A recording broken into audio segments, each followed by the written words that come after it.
Hello दोस्तों, आप सभी का स्वागत है मेरे इस यूट्यूब चैनल में।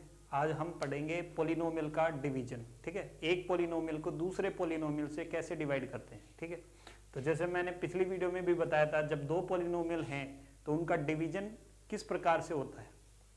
ठीक है, उसके लिए क्या क्या चीज़ें ज़रूरी होनी चाहिए।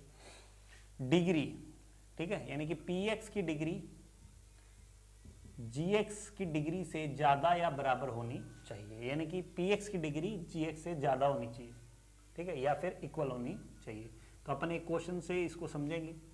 तो जैसे मान लो अपने पास क्वेश्चन है 3x cube 2x² plus 5x minus 6। इसमें अपन डिवाइड करवा रहे हैं किसका, x माइनस 2 से डिवाइड करवा रहे हैं। किससे डिवाइड करवा रहे हैं, x माइनस 2 से डिवाइड करवा रहे हैं। तो सबसे पहले यहाँ पे जो पावर है, वेरिएबल की पावर है, वो डिक्रीजिंग ऑर्डर में होनी चाहिए, यानी कि x की पावर 3, x की पावर 2, x की पावर 1, फिर आगे 0। और इधर भी पावर क्या होनी चाहिए, डिक्रीजिंग ऑर्डर में होनी चाहिए।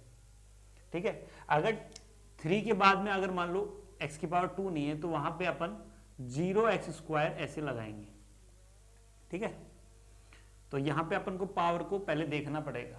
ठीक है, अब इसमें जो फर्स्ट टर्म है उसका डिवाइड, यानी कि जो फर्स्ट टर्म है 3x³ उसमें डिवाइड होगा इसकी फर्स्ट टर्म का x का, तो आंसर आएगा 3x²।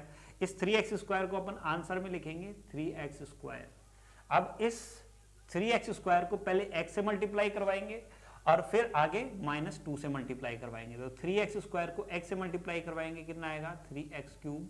3x² को 2 से मल्टीप्लाई करवाएंगे तो आएगा 6x²।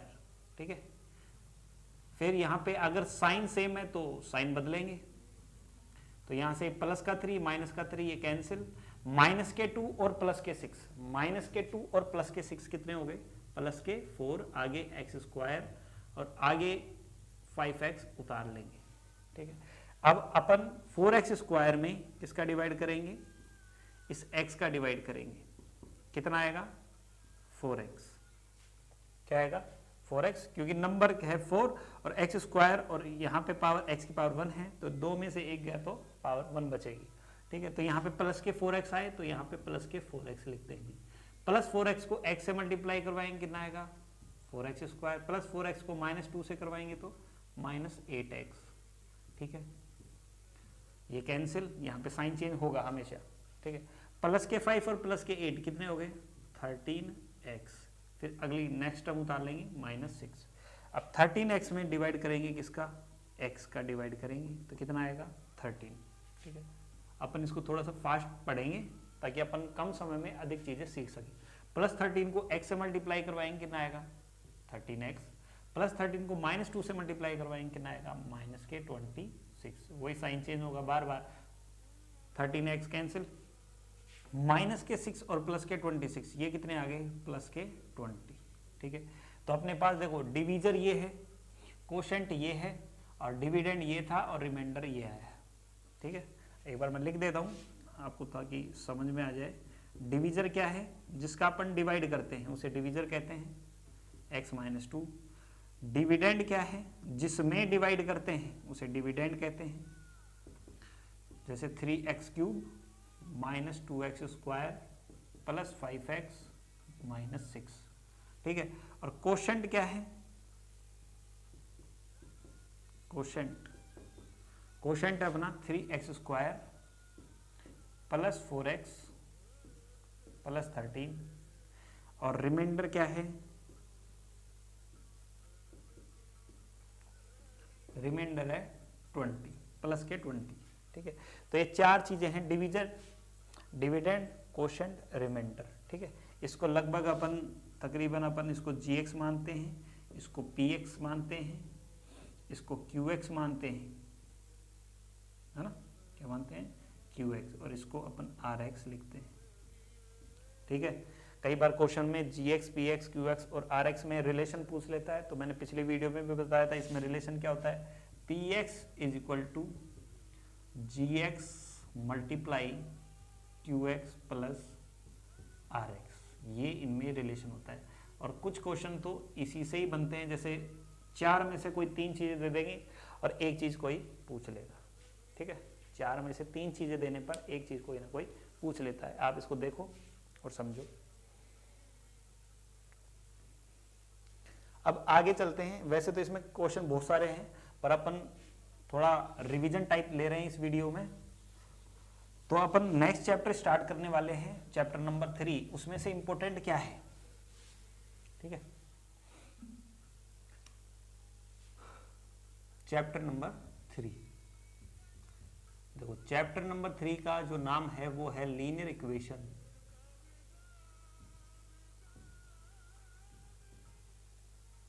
Into variable, linear equation into variables, ठीक है। तो लीनियर इक्वेशन का मतलब हो गया, लीनियर का मतलब पावर में 1, है ना, पावर कितनी होगी, 1 होगी। वेरिएबल की पावर कितनी होगी, 1 होगी। अब वेरिएबल कितने होंगे, 2 वेरिएबल होंगे, यानी कि उसमें 2 वेरिएबल होंगे, एक तो x और एक y, 2 वेरिएबल होंगे। और इक्वेशन का मतलब इक्वल का साइन आएगा, ठीक है। तो अगर इनकी जनरल फॉर्म की बात करें कि ये किस रूप में दिखेंगी दोनों इक्वेशन, अच्छा पेयर ऑफ लीनियर इक्वेशन होता है। वैसे तो यहाँ पे 2 इक्वेशन मिलती है अपन को, जनरल फॉर्म अगर देखें, है ना।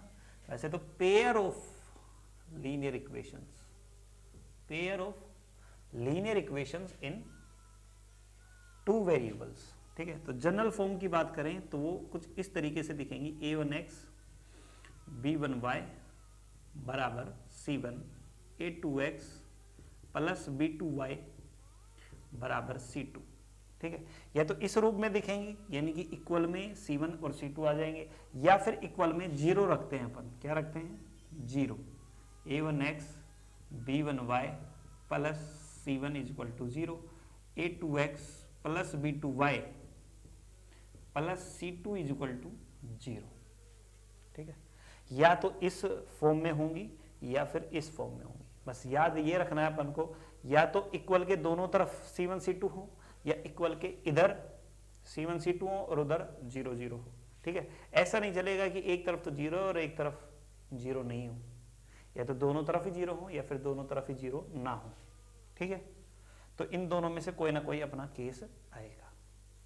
एग्जाम्पल ले लेते हैं, देखो जैसे 2x plus 3y is equal to 5, 4x minus 5y is equal to 6, ठीक है। ये इसका एग्जाम्पल है। इसका एग्जाम्पल देखें तो क्या होगा, इस 5 और 6 को अपन इधर लेकर आ जाएंगे तो क्या होगा, 2x plus 3y minus 5 is equal to 0, और ये हो जाएगा 4x minus 5y minus 6 is equal to 0, ठीक है। यानी कि या तो अपन इस रूप में लिखेंगे या फिर इस रूप में लिखेंगे, ठीक है। अब इस चैप्टर में क्या है, इनका सॉल्यूशन फाइंड करना होता है अपन को, यानी कि कोई भी 2 इक्वेशन देगा उसमें x और y की वैल्यू अपन को फाइंड करनी है, वही इसका क्या होगा, सॉल्यूशन होगा। अब x और y की वैल्यू फाइंड करने के देखो 4 तरीके हैं, यानी कि 4 मेथड हैं, ठीक है। जिसमें एक मेथड है ग्राफिकल। कौन सा मेथड है, एक मेथड का नाम है ग्राफिकल मेथड, ठीक है। यानी कि 4 मेथड्स हैं, 4 मेथड्स किसके, सॉल्यूशन फाइंड करने के। कौन कौन से हैं, पहला है ग्राफिकल मेथड, ग्राफिकल मेथड। दूसरा है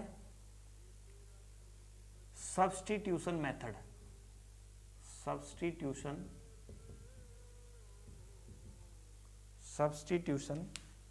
मेथड, सब्स्टिट्यूशन मेथड। तीसरा है elimination method, elimination method, elimination method. और जो चौथा मेथड है, लास्ट मेथड है, वो है क्रॉस मल्टीप्लीकेशन मेथड, ठीक है। अगर आपको ये चारों मेथड आ गए तो ये चैप्टर आ गया आपको, क्रॉस मल्टीप्लीकेशन मेथड, ठीक है। अब देखो इसमें 2 तरीके से सवाल बनते हैं, एक तो होती है वर्ड प्रॉब्लम्स और एक होती है जिसमें सीधे ही अपन को इक्वेशन मिलती है ना। सीधे अगर अपन को इक्वेशन मिलती है तो वो सवाल इजी हो जाता है, और वर्ड प्रॉब्लम्स में क्या है कि अपन को इक्वेशन खुद को पहले बनानी पड़ती है, फिर उसको सॉल्यूशन करना पड़ता है, उसका सॉल्यूशन करना पड़ता है। देखो यहाँ पे 4 मेथड है, graphical method, substitution method, elimination method, cross multiplication method. ये जो नीचे के 3 मेथड हैं ये तो है एल्जेब्रिक मेथड, एल्जेब्रिक मेथड, ठीक है। और ये जो मेथड है फर्स्ट वाला, ये है अपना ग्राफिकल मेथड। इसमें ग्राफ बनाएगा, ग्राफ बनाना पड़ेगा अपन को, और ग्राफ की हेल्प से अपन इसका सॉल्यूशन निकालेंगे, ठीक है। तो सबसे पहले अपन जो पढ़ेंगे इसमें, सबसे पहले अपन ग्राफिकल मेथड ही ले लेते हैं, ठीक है। ये ग्राफ का क्वेश्चन पक्का ही है, आता ही है हमेशा, ठीक है। तो अपन एक क्वेश्चन करेंगे, उसको पूरा सोल्व करेंगे, और पूरे क्वेश्चन में आपको जितनी भी छोटी छोटी बातें हैं ग्राफ को लेकर वो सब कुछ एक्सप्लेन करी जाएंगी। तो अपन जैसे एक क्वेश्चन ले लेते हैं, जैसा कि मैंने बताया था डैश वर्क है अपने पास संजीव की, उसमें से एक क्वेश्चन ले लेते हैं जिसमें कि अपन को ग्राफ बनाना पड़ेगा।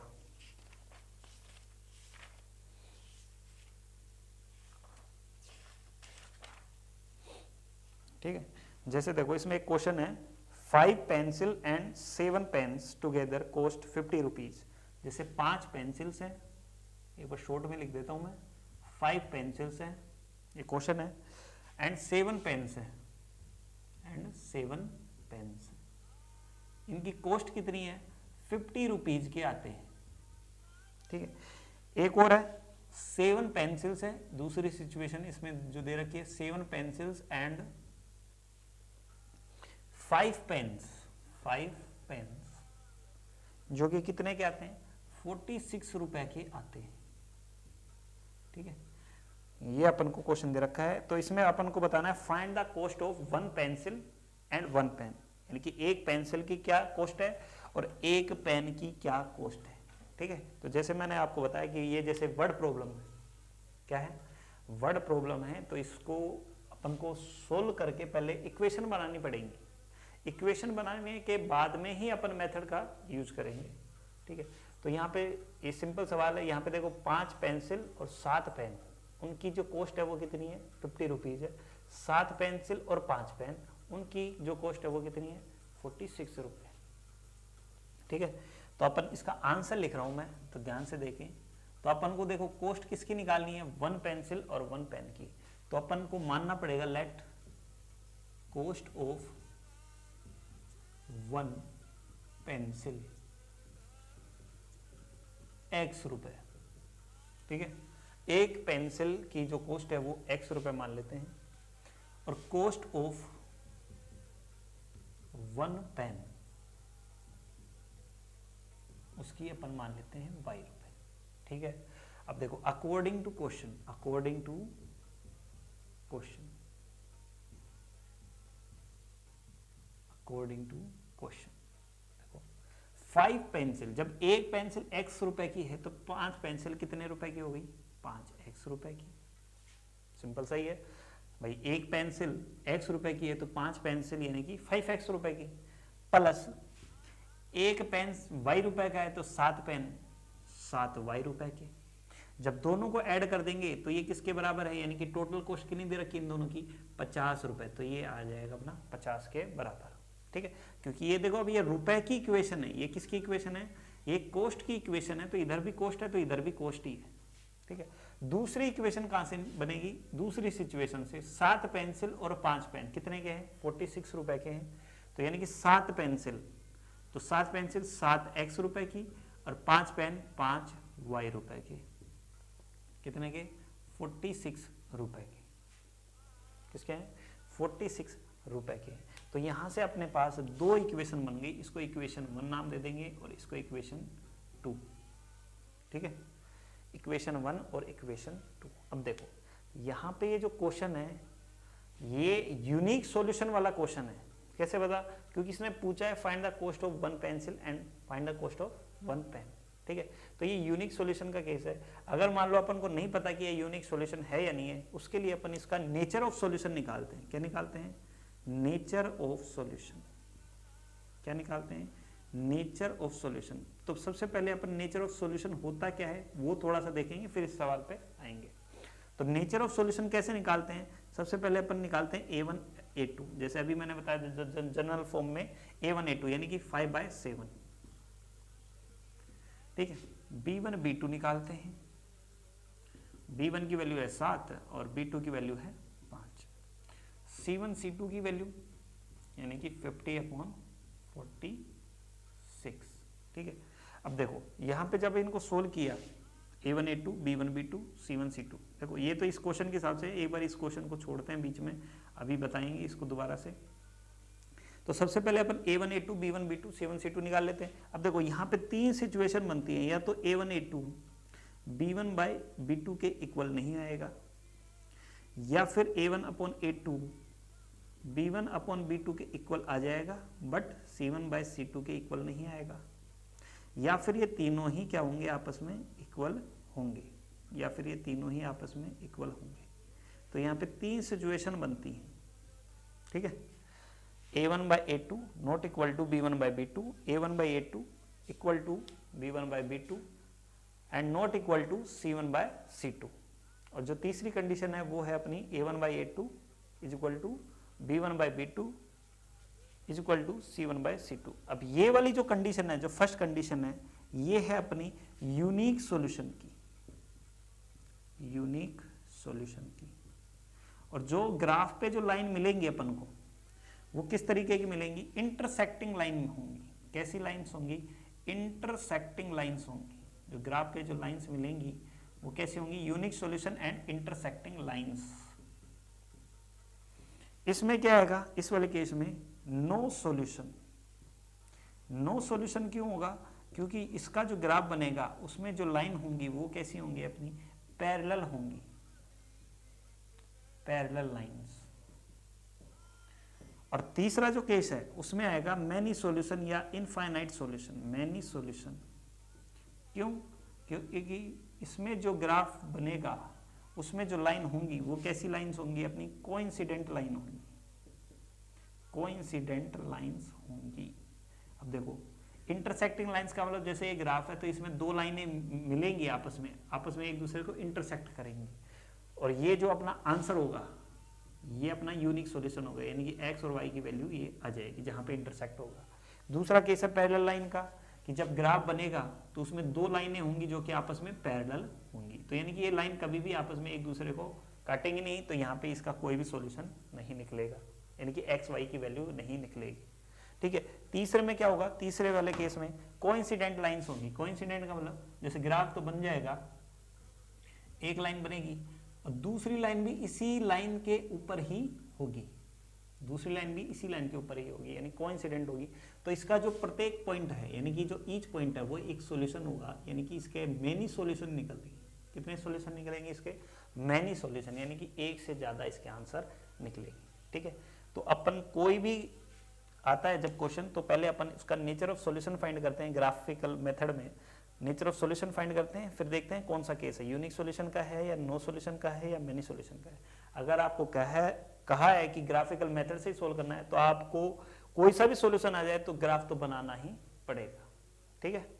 तो सबसे पहले अपन A1/A2 B1/B2 C1/C2 की वैल्यू निकालेंगे। तो ये 3 केस हैं आपके सामने, ठीक है। इन तीनों में से कोई ना कोई केस लगेगा, ठीक है। तो एक कंडीशन आपको याद होनी चाहिए, A1/A2 not equal to B1/B2, A1/A2 is equal to B1/B2 not equal to C1/C2, A1/A2 B1/B2 C1/C2, ये तीनों ही आपस में इक्वल आएंगे, ठीक है। आई होप आपको ये समझ में आ गया होगा। अब चलते हैं इस क्वेश्चन पर, अब चलते हैं इस क्वेश्चन के ऊपर।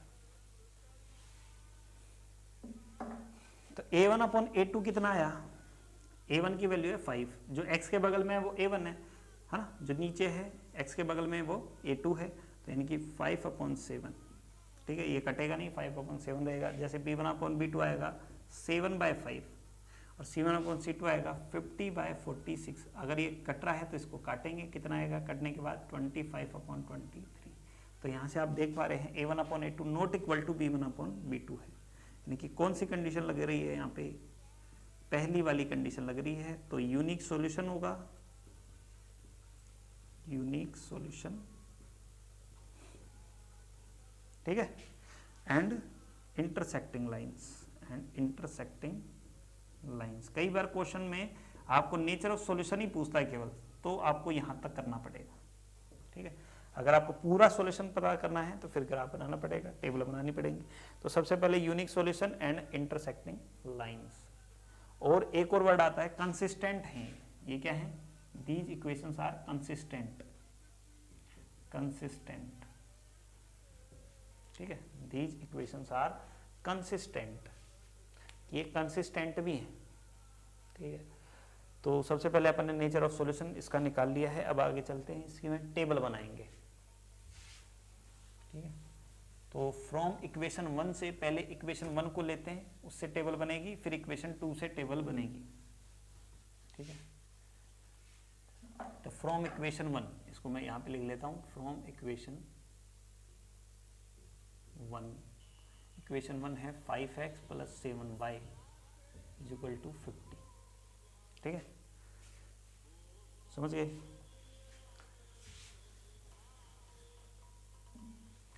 Five x plus 7y = 50। तो यहाँ पे देखो x के बगल में भी कुछ है, y के बगल में भी कुछ है, ठीक है। तो अपन इसको या तो x के इक्वल में लिखें या फिर y के इक्वल में लिखें, तो किसी के भी इक्वल में लिखा जा सकता है। तो देखो 5x = 50 - 7y, x = 50 - 7y / 5, ठीक है। तो यहाँ पे देखो अपन को y की वैल्यू पुट करनी है, ठीक है। जो टेबल बनेगी उसमें 3 अपन को सॉल्यूशन लिखने हैं। कितने? 3 सॉल्यूशन तो कम से कम लिखने ही हैं, ठीक है। बुक में आपके 2 दे रखे हैं पर अपन 3 लिखेंगे,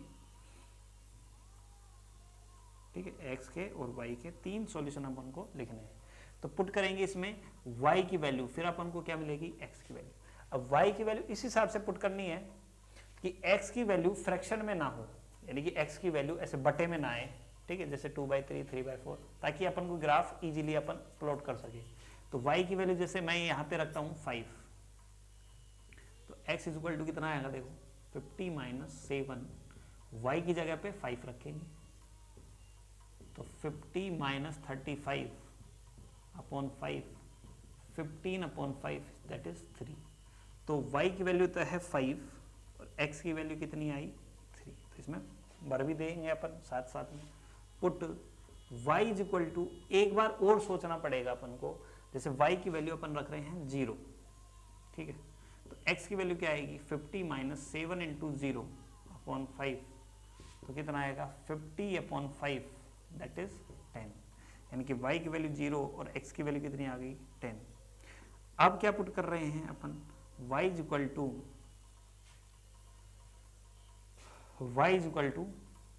10 रख रहे हैं, ठीक है। तो x की वैल्यू देखते हैं कितनी आती है। तो 50 - 7 × 10, ठीक है। इसी इक्वेशन में बार बार रखना है अपन को, ये तीनों वैल्यू अपन को निकाल लेनी है। 50 - 70/5 दैट इज -20/5 दैट इज -4, यानी कि x = -4, y = 10। तो यहाँ पे अपन ने देखो एक इक्वेशन की तो टेबल बना ली है, एक इक्वेशन की टेबल बन गई। ऐसे ही दूसरी इक्वेशन की टेबल बनेगी फ्रॉम इक्वेशन 2। अब इक्वेशन 2 क्या थी अपनी? इक्वेशन 2 थी अपनी 7x + 5y = 46, ये थी अपनी। तो यहाँ पे देखो अपन चाहे तो x की वैल्यू भी ले सकते हैं या फिर y की वैल्यू भी ले सकते हैं। तो देखो जैसे मैं 5y, अब की बार y की वैल्यू ले रहा हूँ, 46 - 7x अपॉन में y = आ जाएगा अपना 46 - 7x अपॉन में 5, ठीक है। तो यहाँ पे अपन वैल्यू रखेंगे, कितनी आएगी? तो पुट करेंगे x की वैल्यू, ठीक है। x की वैल्यू जब अपन पुट करेंगे तो देखो यहाँ पे अपन को थोड़ा सोचना पड़ेगा, और क्या पता वैल्यू आए भी ना, जो सीधी सीधी वैल्यू है वो आए भी ना, तो वहाँ पे अपन फंस जाते हैं और वहाँ पे अपन वैसे ही वैल्यू पुट करनी है फिर फ्रैक्शन में, ठीक है। कई बार अपना मान लो दिमाग ना चले तो अपन को वैसी फ्रैक्शन की वैल्यू ही पुट करनी है वहाँ पे, ठीक है। तो यहाँ पे देखो जैसे मैं x की वैल्यू यहाँ पे रख रहा हूँ, जैसे 0 रखते हैं एक बार, तो y = 46 - 7 × 0 दैट इज 5, नीचे 5 आ गया, तो कितना आ गया? 46/5 जब डिवाइड करेंगे तो ये कितना आएगा? 5 9 जा 45 एंड 1/2, 9.5 आएगा लगभग, 9.5। ठीक है, ऐसे ही दूसरी वैल्यू जब अपन पुट करेंगे x इक्वल टू, देखो इसकी भी टेबल अपन नीचे बना लेते हैं। ठीक है, अब आप कहोगे सर इसमें -4 10 3 ऐसे वैल्यू क्यों नहीं आई, क्योंकि ये आप नहीं आएंगे, अपन सोचेंगे तब भी नहीं आएंगे। ठीक है, इसलिए अपन सीधे सीधे यहाँ पे 9.5 पुट करवाएंगे ग्राफ के अंदर। तो अब देखो आगे x इक्वल टू, जैसे अपन पुट कर रहे हैं यहाँ पे 2 पुट कर रहे हैं, तो y इक्वल टू कितना आएगा 46 - 7 × 2 दैट इज 5। 46 - 7 2 जा 14, 46 में से 14 गए तो 32 अपॉन में 5, तो ये आएगा 6 2 and 2/5, 6 and 2/5, 6 and 2/5, और ये आएगा अपना 1/5। ठीक है, ऐसे ही पुट x इक्वल टू, जैसे अपन 4 पुट कर लेते हैं, y इक्वल टू 46 - 7 इंटू में 4, 46 - 28/5, 46 में से 28 गए तो 18/5, 3 and 3/5। ठीक है, तो यहाँ पे ये जो 3 वैल्यू हैं अपन इसमें पुट करेंगे 0 2 4, और यहाँ पे जो वैल्यू आएगी 9 and 1/5, 6 and 2/5 और 3 and 3/5। ठीक है, यहाँ पे ये टेबल बनाना आपने सीख लिया है, आई होप। ठीक है, अब इसका ग्राफ प्लॉट करना है, और जहां पे वो दोनों लाइन आपस में एक दूसरे को काटेंगी वो ही अपना x और y की वैल्यू होंगी। ठीक है, तो अपन इसका ग्राफ ड्रॉ करते हैं। ठीक है, एक बार ये टेबल को ऐसे ही लिखा रहने देंगे, सिर्फ इनको मिटा देता हूं मैं ताकि आपको समझ में आ जाए। ठीक है, देखो यहाँ पे इन वैल्यू को ग्राफ पे प्लॉट करना इजी है, इन वैल्यू में थोड़ा सा आपको दिमाग लगाना पड़ेगा, वो मैं बता दूंगा कैसे। देखो ग्राफ बना रहे हैं इसका,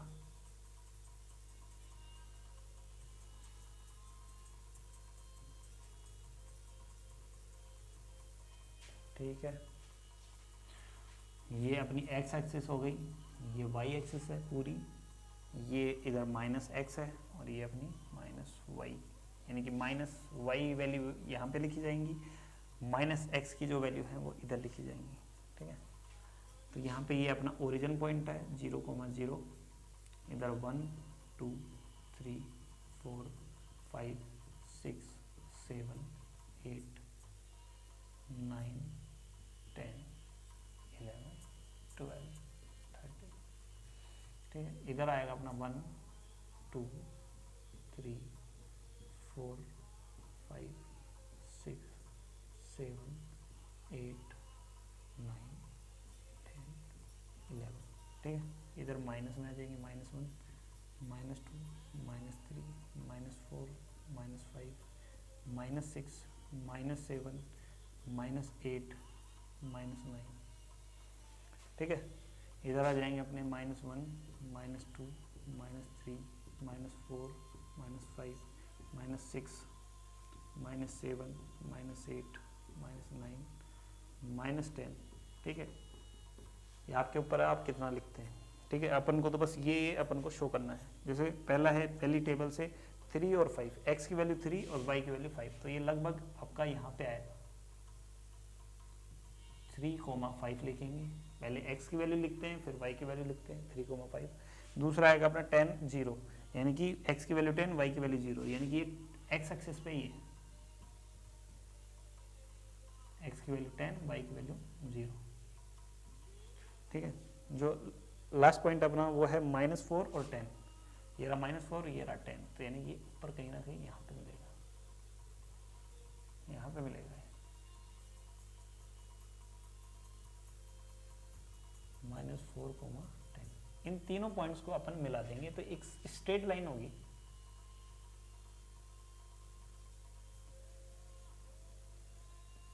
ठीक है, एक स्ट्रेट लाइन होगी। अब देखो जब इसको अपन प्लॉट करेंगे तो देखो 9 एंड 1/5, तो 9 से थोड़ा सा आगे और 10, 9 और 10 के बीच में होगा, पर कौन से नंबर की लाइन पे? जब अपन ग्राफ होता है अपने पास रियल वाला, उसमें देखो इधर भी ऐसे एक बॉक्स होता है ऐसे, तो इस बॉक्स में देखो ऐसे भी 10 लाइन्स होती हैं, है ना, और ऐसे भी 10 लाइन्स होती हैं, ठीक है। तो 10 लाइन्स हैं तो अपना ये 1/5 है। 1/5 का मतलब जो एक लाइन है, अगर ये पूरा 9 से लेकर 10 है, यानी कि ये पूरा एक को डिनोट कर रहा है, तो एक लाइन, एक मतलब 10 लाइन, एक बराबर कितनी लाइन्स होगी? 10 लाइन्स हो गई, ठीक है। अब एक के अंदर देखो कितने पार्ट करने हैं अपन को? 5 पार्ट करने हैं, है ना, तो यानी कि 5 पार्ट करने हैं, तो एक पार्ट हो गया अपना 2 लाइन का, ठीक है। कितने लाइन्स का? 2 लाइन्स का एक पार्ट हो गया। देखो ना, 5 पार्ट करने हैं तो एक पार्ट 2 लाइन का, यानी कि 9 के बाद में दूसरे नंबर की जो लाइन होगी ना, उस पर अपन को ये पॉइंट मिलेगा 9 एंड 1/5। और x की वैल्यू 0, देखो x की वैल्यू 0 और y की वैल्यू 9 एंड 1/5, तो ये 9 एंड 1/5 यहाँ पे आएगा, ठीक है। 9 के बाद में दूसरे नंबर की लाइन पर आएगा, तो यानी कि ये होगा 0, 9 एंड 1/5, ठीक है। ऐसे ही ये 6 एंड 2/5, तो x की वैल्यू 2 और y की वैल्यू 6 एंड 2/5, 6 एंड 2/5 का मतलब चौथे नंबर की लाइन पर, 6 और 7 के बीच में जो छोटी छोटी 10 लाइन्स हैं, तो चौथे नंबर की लाइन पर होगा ये 2/5, ठीक है, और 2 यहाँ पे, तो लगभग ये देखो यहाँ पे आएगा लगभग 2 एंड 6 एंड 2/5, ठीक है। और जो तीसरा पॉइंट है वो है 4 और 3 एंड 3/5, तो ये 3 और 4 के बीच में 6 नंबर की लाइन पर, ठीक है। आई होप आपको ये पहले से भी आता होगा। तो ये देखो 3 और 4 के बीच में 6 नंबर की लाइन पर आएगा 3 एंड 3/5, तो ये हो गया अपना 4 एंड 3 एंड 3/5। और जब इन तीनों पॉइंट्स को जब अपन मिलाएंगे